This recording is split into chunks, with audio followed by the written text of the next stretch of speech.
This week in disc golf may have had the sport blown up on mainstream media as the FPO came into focus. Not the best timing for the latest Go Throw event and its 50 grand prize purse without an FPO division.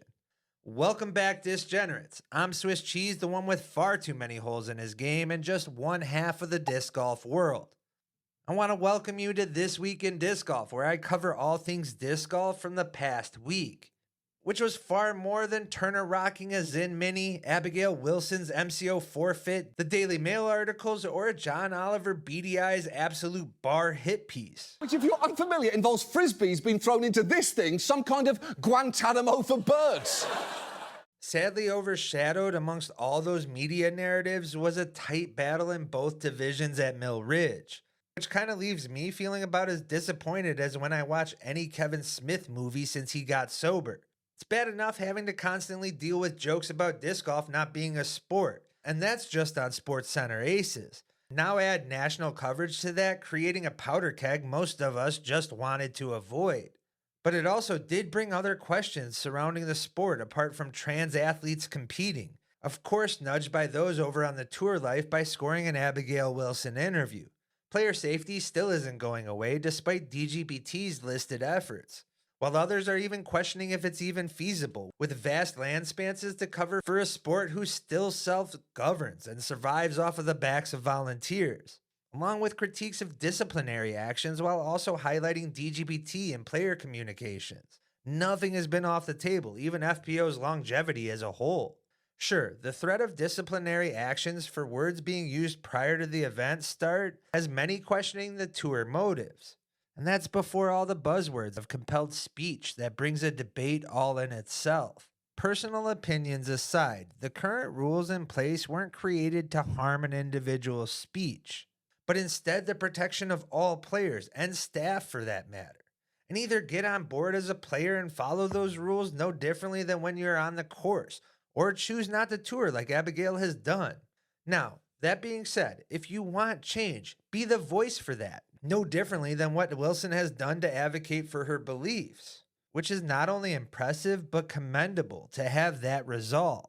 Either way, this is a complicated issue that has been attacked and re-attacked and still has nobody in the community really feeling great where the sport stands. Now, sandwiched between all of this FPO talk is the Go Throw Tour and its 50K purse big Masters event this week during the actual Masters. It might not have been the greatest choice of title, but maybe not as worse as the invite-only event not having an FPO division, which has only been highlighted by all of last week's events, opening the door to critics who have suggested the decision is disingenuous to the inclusive vibes the new tour is portraying. Now that just might be a bit of an overstep in my opinion, but I sure can see the correlations being made here.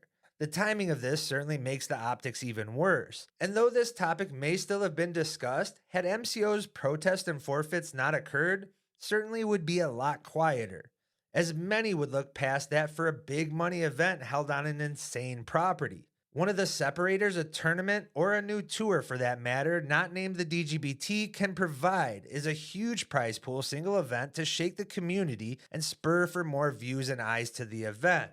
Underutilized today if you ask me. A single event with a large enough prize pool brings attention, recognition, and credibility of being a legit event, during a time where too much attention has been placed on creating something new to the sport to drive new fans or engagement, giving us a brand new match play structure along with pitches of future team events. Maybe I'm just too simple, because if you ask me, a single event with the largest prize pool, a number that is large enough to open eyes that drives competitors to participate with whatever twist you want to throw in, if promoted and covered right, could be more impactful if not the most for any stop on the year. And in a way, that's what this Go Throw event and Eagles Crossing is trying to accomplish. And I'm all for it, and if successful enough would also drive a future FPO event also. So it should be a little more forgiving, considering a 50K purse is better to put on a promotion than splitting that over two divisions. And with all the shots from the course, has the property looking great. Now the main question being just how great the coverage will be. But if I'm being honest, what more people should be mad at, lost in all of this, was the Collegiate Disc Golf National Championship also. Sure, for many of you right now, you are hearing about this for the first time, but it's only one of the greatest disc golf events put on every year. It's got everything: partying, odd smells, improper hat wearing placement, a Zach Melton shaved head, Liberty's no dance honor code celebrations, McCabe in tears, and even Mennonites, all crammed into a 3-day event. It really can't get any more disc golf, even if not enough people pay attention. In this singles event, Jesse Longnecker of Eastern Mennonite University capped off his first round with an eagle for a 9 under. As the highest rated golfer at the event, cruised from there, shooting even on the final 9 for a 3-stroke win and the D1 championship over Jaden Rye of Mary Hardin Baylor, who eagled the final hole for a solo second. While a bogey-free 5 under had Jake Hines of Mississippi State winning the singles division 2 easily, and Zach Ferry edged out his Penn State teammate with a 10 under round to take D3.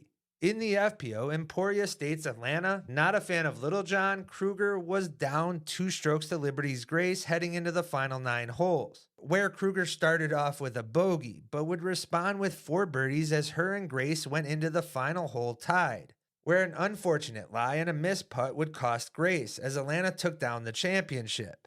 But those in the know really know the team event is where the action is at. And it's only the team event that already exists that people refuse to pay attention to, providing far more camaraderie than any forced team event that we could see on the Pro Tour. This has reactions, celebrations, team structure, and some storylines, as University of Cincinnati returning with its full team, no less, who were looking for redemption at this year's championship, after a brutal finish in a playoff that cost them the championship just last year. The Bearcats strung up 12 straight birdies in round 2 for a 3-stroke lead. And even though the team looked like the type that yells chicken jockey in theaters, Bradley Caldwell, Lucas Fogelsong, Ilkin Groh, and Tanner Young both hitting putts from distance to maintain that lead and win over UNC Charlotte. The Liberty University Ladies Flames, looking for back-to-back championships, scored 10 under, bogey-free rounds in 2 straight days in rounds 2 and 3. Giving Cami Lazo and Grace Wilson a 7-stroke lead over Emporia State into the final 9 holes, and coasted from there for another championship for the university. And guys, make sure to check out all the coverage over on Ace Run and Gatekeeper for even more action. The PDGA gets back to its hippie roots with their version of Hands Across America in the world's biggest disc golf tournament this May 9th through 11th. Initially an event held in Austin in 1991, a celebration of disc golf returns where anyone can register for free on the website and can play anywhere, anytime, even casual rounds count. And that's if you don't want to participate in tournaments held in connection to the world's biggest events. And if there isn't one near you, host one yourself in an effort to bring exposure, joy, and quantifiable numbers to share. It's fair to say we've been critical of the PDGA. And it wasn't just because they dropped the magazine. But this return to the organization's foundations in just playing the game, maybe with a future hub, could grow attention and possibly the sport in a more grassroots effort.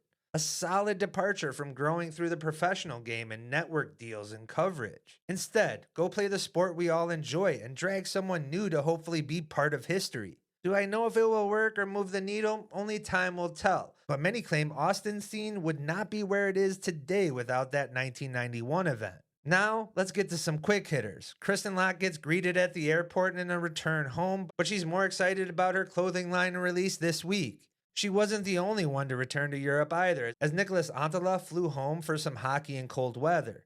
Ricky relaxes and takes in some golf masters. Bradley Williams was busy getting cocktails and bingo one night, and rocking climbing commentary the next, as he filmed one of the 2 hot geese, this one with rock climbing skills Erica Stitchcomb, who ended up finishing the companion cube. Urban Disc Golf's long-anticipated return is incoming. Hannah Wynn joins the mosh pit. Turner and Ezra try on some hats and a workout with some other guest appearances. AB's out there signing fingerboards, while Hamas and Marweed are debating hitting the Bass Pro Tour. And guys, that wraps up this week in disc golf. A quick shout out to everyone contributing over to the Patreon, and to all of you who have stayed this long for me to thank you for watching. Remember, if you enjoyed and not subscribed, make sure to do so. And if you haven't already, hit that like button, comment, and share.